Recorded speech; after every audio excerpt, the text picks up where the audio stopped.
Hello, world champions. I'm John Ward, and this is Breaking News with John Ward. Breaking News. Breaking News!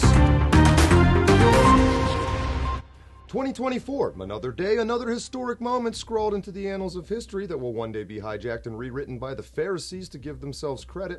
For some days now, rumors have circulated amongst the left in conjunction with substantial fear-based urination that Tucker Carlson, titan of journalism, though in these days that label carries the weight of the smartest kid on the short bus, aka Robert Least Downey Jr., Tucker Carlson was spotted in Moscow, allegedly having scored an interview with Vladimir Putin. Well, I have good news. Unless you're an American journalist, in which case, as Bob Dylan would say, how does it feel? Tucker Carlson is confirmed to be in Moscow, recently spotted leaving the Kremlin after reportedly spending an hour interviewing Vladimir Putin. We now wait with bated breath for the edit, with the exception of Nikki Haley, who swallowed the bait, throw traced the line back to shore, flopped out onto the land like one of those rape dolphins, and is now furiously echolocating your picnic basket in her eternal pursuit of pieces of meat to place inside of her body. Anyway,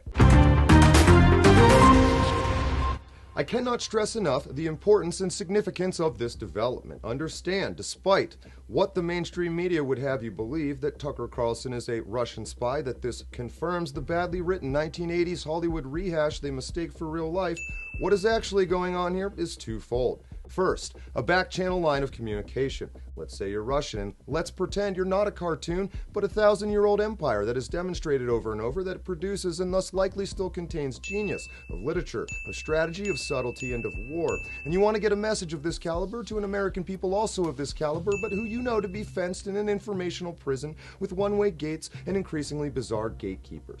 How do you do it? We happen to have that blueprint, and I've here argued it happens to have been creatively emulated. Second, a demonstration of intent through a disregard for decorum. We have talked at length on this channel about factions that Trump and Elon Musk and Tucker Carlson are better understood as temporarily aligned verbs rather than individual static nouns, that the forces exerted on humanity come from large aggregate objects rather than easily remembered characters from the narrative projected on the dark end of the cave.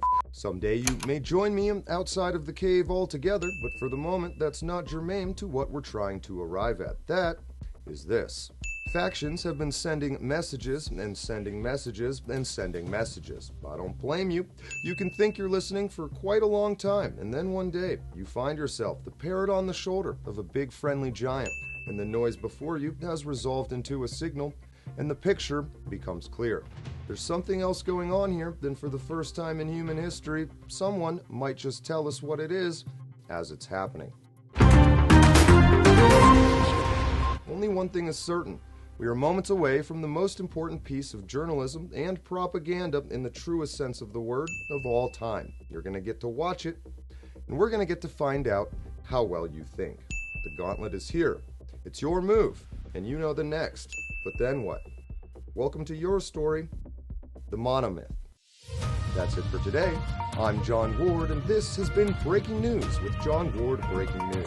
Until next time, remember, you're a world champion. Don't let your means be dreams. What is it? It's it. What is it? It's...